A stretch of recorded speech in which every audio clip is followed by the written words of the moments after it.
ஒளிப்பதிவாளர் சந்தோஷ் அவர்கள் கொடுத்திருக்கிற ஒரு பேட்டி ரொம்பவே பரபரப்பாக பேசுபொருளாக இருக்கிறது. திரு சீமான் அவர்களை இலங்கைக்கு கூட்டிட்டு போன ஒரு நபர். அவர் பிரபாகரனை சந்தித்தார், ஆமைக்கறி சாப்பிட்டார், அரிசி கப்பல் கடத்தின கதைகளை கேட்டார், AK-74 துப்பாக்கி எடுத்து பயிற்சி பெற்றார். பிரபாகரனுடைய மனைவி அவர்கள் எனக்கு கறி சமைத்து போட்டார்கள், இட்லிக்குள்ள கறி போன்ற பல கதைகளுக்கு ஆரம்பமும் சீமான் அவர்கள் இந்த அளவுக்கு அரசியலில் ஒரு ஊன்றுவதற்கு மிக முக்கிய காரணமாக இருப்பதும் அந்த ஒரு சம்பவம் தான். அவர் தான் கடைசியில ஈழப்போர் முடிந்து கடைசி கட்டத்துல சீமான் தான் எங்களுடைய நம்பிக்கை அப்படின்னு சொல்லிட்டு பல கதைகள் பேசி கொஞ்சம் கொஞ்சமாக ஈழத்தமிழ் கதைகள் பேசி தமிழக அரசியல் வேரூன்றிய சீமான் அவர்களுடைய ஆரம்ப புள்ளியாக இருப்பது பிரபாகரனை அவர் சந்தித்த கதைகள் தான். அந்த கதைகளுக்கு நேரடி சாட்சியாக இருந்தவர், உடன் பயணித்தவர் ஒளிப்பதிவாளர் சந்தோஷ் அவர்கள். அவர் என்ன சொல்றாரு அப்படிங்கிறது தான் இன்னைக்கு மிக முக்கியமான பேசு பொருளாக மாறி இருக்கு, விவாத பொருளாக மாறி இருக்கிறது. கிட்டத்தட்ட 1 மணி நேரம் 10 நிமிடம் 55 வினாடிகளுக்கு தொடரக்கூடிய அந்த பேட்டியில அவர் என்ன சொல்லியிருக்காரு அப்படிங்கறத கொஞ்சம் கிறிஸ்பா சொல்லுவோம். அப்படிங்கிறதுக்கு காலம் கருதியும் நேரம் கருதியும் வீடியோ லென்த் கருதியும் பல பேர் பார்க்காம இருந்திருக்கலாம். அதை பார்க்காதவங்களுக்கு என்ன நடந்தது, என்ன சொல்லியிருக்காங்க, அந்த பேட்டியில சாராம்சம் என்ன அப்படிங்கிறத நம்ம சொல்லணும்னு ஆசைப்பட்டேன். அதுக்காக தான் இந்த வீடியோ. இவர் ஆரம்பிக்கும் போதே என்ன சொல்றாரு அப்படின்னா, தான் யார் அப்படின்னு சொல்றாரு. ஒளிப்பதிவாளர் சந்தோஷ் எனப்படுபவர் யார், ஒளிப்பதிவு பணிகள் என்ன அப்படிங்கிறது சொல்லிட்டு அனுராதபுரம் தாக்குதல், விமானப்படை தாக்குதலை வெற்றிகரமாக நடத்தி முடித்த சமயத்தில் அது தொடர்பாக ஒரு ஆவணம் படுத்தணும். இது ஒரு மிக முக்கியமான ஒரு வெற்றி எங்களுடையது. போர் திறன்களையும் எங்களுடைய வலிமையும் வீரத்தையும் மக்களுக்கு சொல்லக்கூடிய ஒரு டாக்குமெண்ட்ரியா இது இருக்கணும் அப்படின்னு சொல்லிட்டு அவங்க ஆசைப்படுறாங்க விடுதலை புலிகள். அந்த சமயத்துல தான் இந்த படமானது பிரபாகரன் அவர்கள் எண்ணத்தின் கீழே எடுக்கிறாங்க. அதுக்காக தமிழ் திரைப்பட உலகை சார்ந்த பலர் அதில் பங்களித்து இருக்கிறார்கள். பாரதி ராஜா, மணிவண்ணன், மகேந்திரன், இன்னும் பலர். அதில் ஒளிப்பதிவாளராக போனவர் தான் இவர். அந்த சமயத்தில் தான் பிரபாகரன் அவர் டீமில் இருந்த ஒரு சிலரோட சீமான் அவர்களை அழைத்து சென்றிருக்கிறார் அப்படிங்கிறதுக்கான பல எவிடன்ஸ் கொடுக்குறார். சீமான் என்பவர் பார்த்தீங்கன்னா ஒரு தோல்விப்பட இயக்குனர். அந்த சமயத்தில் அவர் ஒரு பெரிய ஆளே கிடையாது.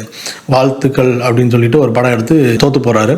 அந்த படம் ரிலீஸின் போது தான் விடுதலை சிறுத்தைகள் கட்சியை சேர்ந்த வன்னியரசு மற்றும் சேரலாதன் சொல்லிட்டு விடுதலை புலிகள் அமைப்பை சேர்ந்த சேரலாதன் ஆகியோர் இவர் சீமானுடைய பேரை ரெஃபர் பண்ணுறாங்க. ஏன் அப்படின்னா, சீமான் அவர்கள் திராவிட கழக மேடைகளிலும் கம்யூனிஸ்ட் கட்சியுடைய மேடைகளிலும் அன்னைக்கு ஒரு பேச்சாளராகவும் அறியப்பட்டிருக்கிறார். அப்போ விடுதலை புலிகள் மத்தியில் நல்ல ஒரு பேச்சாளர் தேவை, பேச்சு பயிற்சி கொடுக்கறதுக்கு ஒரு ஆள் தேவை.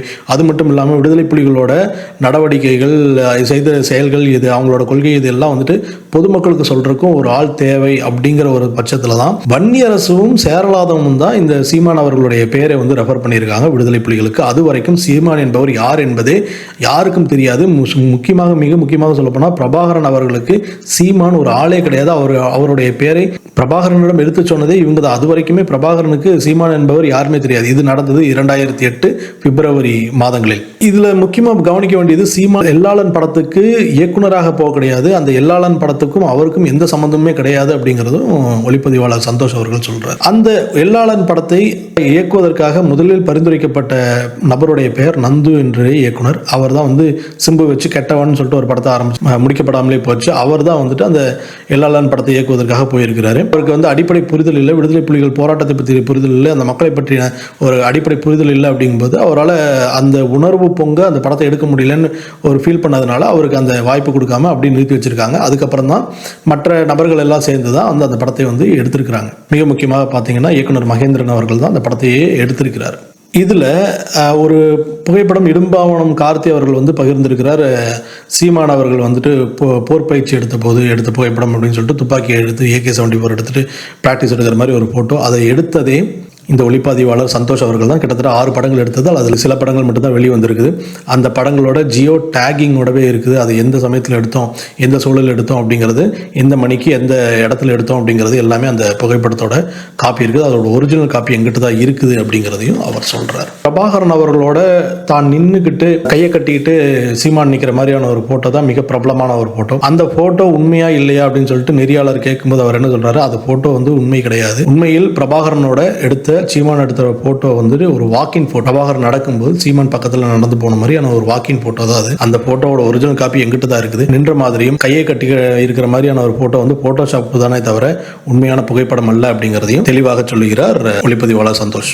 திராவிட கழக மேடைகளில் பேசும்போது செஞ்சோலை அட்டாக் நடந்த பத்தி ஒரு உணர்ச்சி பொங்க பேசுறார். அந்த பேச்சுக்கள் தமிழீழத்தில் ஒளிபரப்பாகுது. சேரலாதன் அவர்கள் கேட்கிறார். பேச்சாற்றல் மிக்க ஒரு நபரை வந்துட்டு விடுதலை புலிகளோட கருத்துக்களை பொதுமக்களுக்கும் உலகத்துக்கும் சொல்லிக்கிறதுக்கும் ஒரு பேச்சாளர் தேவை, அதனால அவரை கூப்பிடலாம் அப்படின்னு சொல்லி தான் சேரலாதன் அவர்கள் வந்து முதலாக சீமான் பற்றி அறிந்து வந்துட்டு தமிழீழத்துக்கு கூப்பிட்டதாக ஒளிப்பதிவாளர் சந்தோஷ் அவர்கள் சொல்றார். சீமான் அவர்களுக்கு கறி சமைச்சு போட்டாங்க, அன்னிதான், அதாவது பிரபாகரனுடைய மனைவி தான் கறி சமைச்சு போட்டாங்க அப்படிங்கிற ஒரு கேள்வி வரும்போது அவர் என்ன சொல்றாருன்னா, தமிழீழ விடுதலைக்காக போரிட்ட விடுதலை புலிகளே பிரபாகரனுடைய குடும்பத்தினரை சந்திக்கிறதுக்கு அனுமதி கிடையாது. விடுதலை புலிகளே அங்க யாரையுமே ஃபேமிலியை வந்து பர்சனலா மீட் பண்ணதே கிடையாது. அப்படி இருக்கும்போது எங்கிருந்தோ வந்த ஒரு நபர் எப்படி பார்த்துருக்க முடியும்?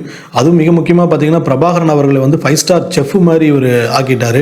அங்கே போர் உச்சக்கட்டத்தில் நடந்துட்டு இருக்கும்போது மிக தீவிரமாக அந்த பணிகளில் ஈடுபட்டு இருக்கும்போது இவருக்கு கரிசமைச்சு போட்டதா பார்க்க முடியும் அப்படின்னு சொல்லிட்டு சீமான் அவர்களை வந்து விமர்சிக்கிறார் ஒளிப்பதிவாளர் சந்தோஷ். அப்புறமா பார்த்தீங்கன்னா இந்த வாய்ப்பு ஒரு இயக்குனரை தமிழீழத்துக்கு அழைத்து முன்னெடுப்புகள் பற்றி உலகத்துக்கு தெரிவிக்கணும் அப்படிங்கிற ஒரு வாய்ப்பு வந்து இயக்குனர் அமீருக்கு போக வேண்டிய ஒரு வாய்ப்பு சேரலாதன் அவர்களுடைய இன்டர்ஃபரன்ஸ்னால தான் சீமானுக்கு போனதாக ஒளிப்பதிவாளர் சொல்றாரு.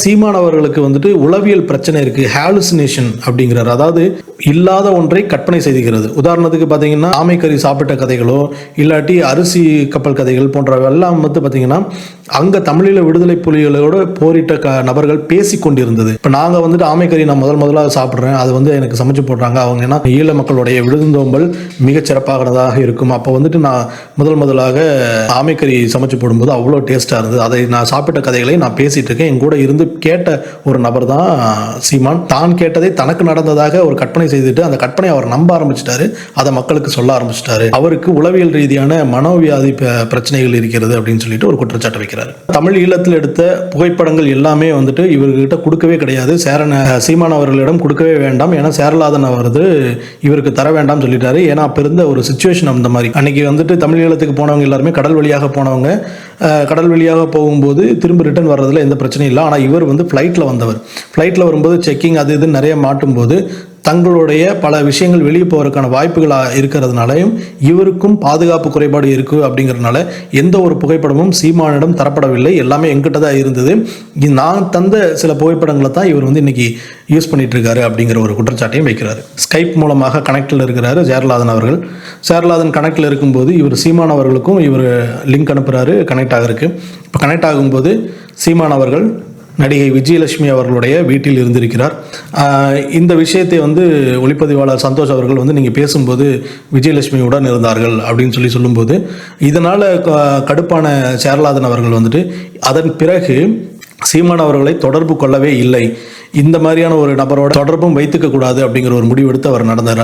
அதான் இறுதி கட்டத்தில் தளபதி சூசை அவர்கள் வந்துட்டு தொடர்பு இருந்த பல இயக்க செயல்பாட்டாளர்களோட பேசும்போது இந்த மாதிரியெல்லாம் நடந்துருச்சு, நாங்கள் தோத்துட்டு இருக்கிறோம் அப்படின்னு சொல்லி பேசும்போது கடைசியாக எல்லாருடைய பெயரையும் சொல்லி நீங்கள் உங்களிடம் தான் ஒப்படைத்து செல்கிறோம் இந்த ஈழ போராட்டத்தை அப்படின்னு சொல்லும்போது சீமானோட பெயரையும் சொன்னதாக ஒரு வரி வருகிறது.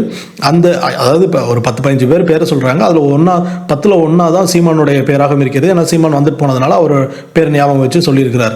மற்றபடி சீமானிடமே கொண்டு போய் ஒப்படைத்த மாதிரியாக ஒரு பிம்பத்தை உருவாக்குவது மிகவும் கண்டிக்கத்தக்கது. அந்த மாதிரி எந்த விஷயம் நடக்கல அப்படிங்கிறதையும் ஒளிப்பதிவாளர் சந்தோஷ் அவர்கள் பதிவு செய்கிறார். இந்த ஆடியோ, அதாவது சூசை அவர்களோட பேசிய ஆடியோவை சீமானுக்கு கொடுத்ததே நான் தான் அப்படிங்கிறதையும் ஒளிப்பதிவாளர் சந்தோஷ் பதிவு செய்கிறார். 15 ஆண்டுகளாக இதை பற்றி நீங்கள் ஏன் பேசலை, இப்போ வந்து பேசுகிறீங்க அப்படின்னு சொல்லிட்டு ஒரு கேள்வியை நெறியாளர் கேட்கும்போது 15 ஆண்டுகளாக நான் பேசிட்டு தான் இருக்கிறேன், இவர் சொல்கிறது எல்லாமே பொய் அப்படின்னு நான் பேசிட்டு தான் இருக்கிறேன். முதலாக ஆனந்த விகடனில் வந்துட்டு பாரதி தம்பி அவர்கள் எழுதிய ஒரு ஆர்டிக்கலில் நான் வந்து என்னுடைய 2.5 பக்க ஆர்டிக்கல் வந்து அதில் வருது, அதில் சீமானை பற்றி நான் தெளிவாக சொல்லியிருக்கிறேன். அதுக்கப்புறம் சீமான் அவர்கள் வந்து திருப்பி அடிப்பேன்னு சொல்லிட்டு ஒரு ஆர்டிக்கல் வந்து அதே ஆனந்த விகடனில் எழுதுகிறார்.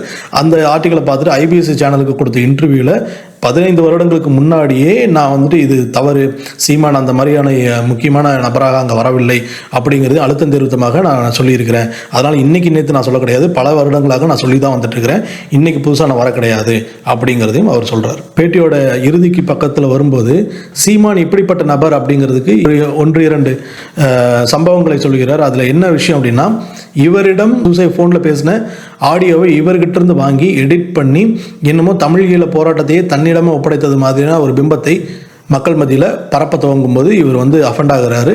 ஏன் இந்த மாதிரி பண்ணுறீங்கன்னு சொல்லி சண்டை போடுறாரு. அதையும் சொல்கிறாரு, இந்த மாதிரியான டர்ட்டி பாலிடிக்ஸ் வேண்டாம். இந்த மாதிரியான கேள்விகள் கேட்ட உடனே அவங்க என்ன பண்ணுறாங்க, அவருக்கான சினிமா வாய்ப்புகள் குறைகிறது. கியூ பிரான்ச்சிலிருந்து அவரை வந்து அரெஸ்ட் பண்ணுறாங்க. அவருடைய சினிமா வாய்ப்புகள் குறையுது, தொழில் பாதிக்கப்படுகிறது. உடனடியாக இந்த மாதிரியான டர்ட்டி பாலிடிக்ஸே வேண்டாம் அப்படின்னு சொல்லிட்டு அதை விட்டு ஒதுங்கி போகிறார். நபரை வந்து கூப்பிட்டு வர்றாங்க. குளத்தூர் மணிகிட்டையும் நெடுமாறன் அவர்கள்கிட்டையும் ஒரு நபரை கூட்டிகிட்டு வர்றாரு. இவர் தான் கரும்புலி, இவர் வந்து அந்த எல்லாளன் நடவடிக்கையில் இருந்தவர், இன்னைக்கு வந்து உடம்பு சரியில்லாமல் இருக்கிறாரு, அவருக்கு மருத்துவ செலவுக்கு பணம் வேணும்னு சொல்லிட்டு அவங்ககிட்ட இருந்து 10 லட்ச ரூபா வாங்கிட்டு போயிருக்கிறாங்க. அந்த நபரை பார்த்த உடனே சந்தோஷ் அவர்கள் சொல்றாரு, இவர் நான் ஈழத்தில் பார்த்ததே கிடையாது, இவர் மேலே சந்தேகம் இருக்குது அப்படின்னு சொல்லும்போது நம்பாமல் குளத்தூர் மணி அவர்களும் நெடுமாறன் அவர்களுக்கும் அந்த அவருடைய நபருடைய மருத்துவ செலவுக்காக பணம் கொடுத்தாங்க அப்படின்னு சொல்றாங்க. இந்த ஒரு குற்றச்சாட்டின் மூலமாக சீமான் அவர்கள் வந்துட்டு தமிழீழ விடுதலை போராட்டத்தை பணத்தை சம்பாதிக்கிறதுக்காக யூஸ் பண்ணிக்கிட்டார் அப்படிங்கிற ஒரு மிக முக்கியமான குற்றச்சாட்டை வந்து ஒளிப்பதிவாளர் சந்தோஷ் அவர்கள் வைக்கிறார். சிரஞ்சீவி மாஸ்டர் அப்படின்னு சொல்லிட்டு ஒரு போர் பயிற்சியாளர், அவரை வந்துட்டு ஒரு தடவை யாரை கூப்பிட்டு வந்திருக்கேன் பாருங்க அப்படின்னு சொல்லிட்டு இவர் முன்னாடி நிறுத்துகிறார். என்னங்க இந்த மாதிரியான பிரச்சனைகள் நடந்துட்டு இருக்கும்போது இவரை ஏன் இப்படி எல்லாம் நிற்க வச்சிருக்கிறீங்க, இது இவருக்கே ஆபத்தாக முடியுமே அப்படின்னு சொல்லிட்டு ஒளிப்பதிவாளர் சந்தோஷ் பேசும்போது அப்படியெல்லாம் இல்லை, நான் பார்த்துக்கிறேன் அப்படின்னு சொல்கிறாரு. அடுத்த நாளே பார்த்தீங்கன்னா அவர் அரெஸ்ட் ஆகிறார் கியூ பிரான்ச் போலீஸ். தம்பி அண்ணன், கையல் போன்ற பல தமிழீழ விடுதலை போராளிகள் பல பேரை சிக்க வச்சதே சீமான் தான், போலீசாரிடம் சிக்க வைத்ததே சீமான் தான் அப்படிங்கிற ஒரு முக்கியமான குற்றச்சாட்டையும் இவர் வைக்கிறார். அடுத்ததாக பெரியார் பற்றின ஒரு கேள்விகள் வரும்போது, பெரியாரை விமர்சிப்பதால் தான் நீங்கள் முன்னுக்கு வரீங்களா அப்படின்னு கேட்கும்போது, பிரபாகரன் அவர்களே பெரியாருடைய கொள்கையை ஏற்றுக்கொண்டவர், பெரியாருடைய கொள்கையில் தான் தமிழீழத்தில் பரப்புரை செய்தவர் பிரபாகரன் அவர்கள். இன்னைக்கு பிரபாகரன் இருந்திருந்தால் பெரியாரை பற்றி பேசுறதுக்கு இவர் மேலே மிகப்பெரிய நடவடிக்கை எடுத்திருக்கும். முதல்ல இவர் யாருன்னே, இவரெல்லாம் இந்த அளவுக்கு ஒரு முக்கியத்துவத்துக்கே வந்திருக்க மாட்டார் பிரபாகரன் உயிருடன் இருந்திருந்தால். ஆனால் ஒருவேளை இருந்திருந்தால் இவர் இந்த மாதிரி பேசுறதுக்கு கருத்தையும் முன்வைக்கிறார் ஒளிப்பதிவாளர் சந்தோஷ் அவர்கள். இப்போ ஒன்றும் வேண்டாம், இவர் தமிழீழத்துக்கு செய்தது என்ன, 2008க்கு முன்னாடி இவர் என்ன பண்ணார், தமிழீழத்தை பற்றி ஏதாவது பேசியிருக்காரு, ஏதாவது ஒரு எவிடன்ஸ் இருக்குதா, ஈழத்துக்கு போறதுக்கு முன்னாடி தமிழீழத்தை பற்றியோ தமிழ் ஈழ அகதிகள் பற்றியோ இல்லாட்டி போராட்டம் பற்றியோ ஏதாவது ஒரு இடத்துல பேசிய வரலாறு இருக்கிறதா, ஏதாவது ஒரு எவிடன்ஸ் இருந்தால் கொண்டு சொல்லுங்க. அதுக்கப்புறம் தான் பேசவே ஆரம்பிக்கிறார் இந்த நபர் அப்படிங்கிற ஒரு குற்றச்சாட்டையும் வைக்கிறார். அப்புறமா கடைசியாக பார்த்தீங்கன்னா தமிழ் ஈழம் போக வேண்டாம், இங்கே இருக்கிற ஈழ அகதிகள் முகாம் இருக்குது, அகதிகள் பல பேர் கஷ்டப்பட்டு இருக்கிறாங்க, அந்த அகதிகளுக்கு ஏதாவது இது வரைக்கும் ஏதாவது நல்லது பண்ணியிருக்காரா அப்படின்னு சொல்லிட்டு ஒரு கேள்வியும் கேட்கிறார் ஒளிப்பதிவாளர் சந்தோஷ். இறுதியாக பார்த்தீங்கன்னா இதுக்கு எல்லாத்துக்கும் மிக முக்கியமான எவிடன்ஸாக இருக்கிறது, நான் சொன்னது அனைத்தும் உண்மை, நான் சொன்ன எல்லாத்துக்குமே மிக முக்கியமான எவிடன்ஸாக இருக்கிறது தோழர் குளத்தூர் மணி அவர்கள் தான். அவர் பேசினாதான் பல பேருக்கு தெரியும். ஏன்னா இவரை கொண்டு போனதுலேருந்து திரும்ப கூட்டு வந்தது வரைக்கும் எல்லா விஷயங்களையும் பார்த்தவர்கள் குளத்தூர் மணி அவர்கள், வன்னியரசு அவர்கள். அதனால் அவர்களுக்கு இந்த உண்மை தெரியும் அப்படிங்கிற ஒரு விஷயத்தையும் வைக்கிறார். பேட்டியை முடிக்கும் பொழுது அவர் என்ன சொல்றார் அப்படின்னா, நான் சொல்வது அனைத்தும் உண்மை, வாழும் சாட்சியாக பல நபர்கள் இருக்கிறார்கள், நான் சொன்னதுக்கெல்லாம் சாட்சியாக பல நபர்கள் உயிரோடு இருக்கிறார்கள், ஈழத்தை சார்ந்தவர்கள், தமிழகத்தை சார்ந்தவர்கள் எல்லாரும் உயிரோடு தான் இருக்கிறாங்க. இதை மறுத்து அவர் சொல்ல வேண்டால் நேரடி விவாதத்துக்கு நான் தயார், நீங்களே ஏற்பாடு பண்ணுங்க அப்படின்னு சொல்லிட்டு ஒரு கருத்தை சொல்றாரு. இப்போ பார்த்தீங்கன்னா நேரடி விவாதத்துக்கு தயார் சொல்லிட்டு இடும்பாவனம் கார்த்தி அவர்கள் வந்துட்டு ஒரு ட்விட்டு போட்டிருக்கிறாரு. நியூஸ் 18 பார்த்தீங்கன்னா நாங்கள் அதை டெலிகாஸ்ட் பண்ணுறதுக்கு ரெடியாக இருக்கிறோம், அதுக்கான ஏற்பாடுகள் பண்ணுறதுக்கு நாங்கள் தயாராக இருக்கிறோம்னு சொல்லிட்டு நியூஸ் 18 வந்துட்டு அனௌன்ஸ் பண்ணியிருக்காங்க. அடுத்து சீமான் அவர்கள் தான் ஒத்துக்கணும், அநேகமாக சீமான் ஒத்துக்க மாட்டார். பொட்டண்ணனை வந்து வேற மாதிரி பேசினவர், பெரியாரை ஆகா ஓகோன்னு புகழ்ந்துட்டு இன்னைக்கு வேற மாதிரி பேசுகிறவர், பிரபாகரனுடைய அண்ணன் மகனை வேற மாதிரி பேசுகிறவர், இவரே பார்த்தீங்கன்னா ஒளிப்பதிவாளர் சந்தோஷ் அவர்களே எனக்கு தெரியாது, இவன் யாருன்னே தெரியாதுன்னு சொல்லிட்டு போயிட்டே இருப்பார். கொஞ்சம் கூட ஒரு நெறி இல்லாத, அறம் இல்லாத ஒரு அரசியல்வாதி என்றால் அது சீமான் அவர்கள் மட்டும்தான். ஏன்னா என்னை பொறுத்த வரைக்கும் தனிப்பட்ட கருத்தாக நான் சொல்கிறது என்னென்னா, அவருடைய அரசியல் பேச்சுக்களை பல வருடங்களாக கேட்டவன் என்ற முறையிலும், அவர் எந்தெந்த நேரத்தில் எப்படியெல்லாம் பேச்சை மாற்றி மாற்றி பேசுகிறாருங்கிற வகையிலையும் நான் சொல்கிறது, அந்த மாதிரியாக திரும்ப திரும்ப பேசும் ஒரு நபரிடம், பொய்யரிடம் ஒரு பாடி லாங்குவேஜ் இருக்கும், உண்மை இருக்காது. அதாவது பொய் பேசுகிறவங்ககிட்ட 2 டைப் ஆஃப் பாடி லாங்குவேஜ் இருக்கும். ஒன்று பயந்துக்கிட்டே பேசுவாங்க, இங்கே நம்மளை கண்டுபிடிச்சிருவாங்களோ அப்படின்னு சொல்லிட்டு அவங்க பேச்சிலேயே ஒரு நிதானம் இல்லாமல் தெரியும், கண்களில் பயம் இருக்கும். அந்த மாதிரி பொய்யை பேசுகிற ஒருத்தன். இன்னொருத்தன் அந்த பொய்யை வந்து ரொம்பவே உள்வாங்கிட்டு தான் வாழ்ந்ததாக கற்பனை பண்ணிட்டு அபரிமிதமான நம்பிக்கையோட மிக ஸ்ட்ராங்காக பேசுகிற ஒரு நபர். அது சீமான் அவர்களுக்கு கைவந்த கலையாக இருக்கிறது. உதாரணத்துக்கு அவரே வந்து ஒரு மிகச்சிறந்த கதை சொல்லியாக இருக்கிறதுனாலையும், அவர் தனியாகவே ஹாலுசினேஷன் மனவியல் வியாதிக்கு உட்பட்ட ஒரு நபராக திரு ஒளிப்பதிவாளர் சந்தோஷ் சொன்ன மாதிரி ஒரு உளவியல் ரீதியான பிரச்சனைக்கு உள்ளான நபராக இருக்கிறதுனால தான் நம்பிய விஷயத்தை, நான் பார்த்த விஷயத்தை, நான் கற்பனை செய்த விஷயத்தை உறுதியாக நம்புறதுனால அவரோட பாடி லாங்குவேஜ் வந்து ரொம்ப ஸ்ட்ராங்காக வெளிப்படும். ஆனால் இந்த பேட்டி முழுக்க ஒளிப்பதிவாளர் சந்தோஷிடம் வெளிப்பட்டது இயற்கையாக வெளிப்படுகிற ஒரு பாடி லாங்குவேஜ். அவரோட பேச்சு தெளிவாக வருகிறது. நேரம், தேதி, காலம் முதற்கொண்டு தெளிவாக சொல்லுகிறார். யாரெல்லாம் எங்கே வந்தாங்க, யார் என்ன பண்ணாங்க, தான் எதற்காக அங்கே சென்றேன், எத்தனை நாட்கள் இருந்தோம், எத்தனை நாட்கள் அந்த பயிற்சி நடந்தது, இவர் எந்த சமயத்தில் அந்த பிரபாகரன் அவர்களை சந்தித்தார் அப்படிங்கிற எல்லா விஷயங்களையும் கோர்வையாக சொல்லுகிறார். இந்த பேச்சில் ஒரு உண்மை இருக்கிறது. பிரபாகரன் அவர்களுடைய சந்திப்பானது சில நிமிடங்கள் மட்டும்தான் சீமானுக்கு நடத்தப்பட்டிருக்கிறது. ஆனால் அதை வைத்து சீமான் தமிழக அரசியலில் நடத்தி வரும் மிக பெரிய ஒரு நாடகம் மிகுந்த வருத்தத்துக்குரியது. ஒரு தத்துவார்த்த ரீதியான, சித்தாந்த ரீதியாக ஒரு சமூகம் முன்னேறி சொல்லும் பொழுது அதை தமிழ் இனம், தமிழ் வந்தேரிகள், தெலுங்கர்கள், திராவிடர்கள்ங்கிறது வேற கொள்கை அப்படின்னு சொல்லிட்டு வேற வகையில் திசை திருப்பி கடைசியில் இன்னைக்கு வந்துட்டு பார்த்தீங்கன்னா RSS கைக்கூலிகள் சிலர் பேரை சொல்லி அவர்கள் மாதிரியான ஒரு அறிவாளிகள் கிடையாது அப்படின்னு சொல்லிட்டு தான் எங்கே வந்து சேரணுமோ அந்த இடத்துக்கு வந்து சேர்ந்திருக்கிறார் திரு சீமான் அவர்கள். இனியும் இந்த தமிழ் சமூகம் சீமான் அவர்களை நம்பினால் அவர்களை ஆண்டவன் தான் காப்பாற்ற வேண்டும். நன்றி, வணக்கம்.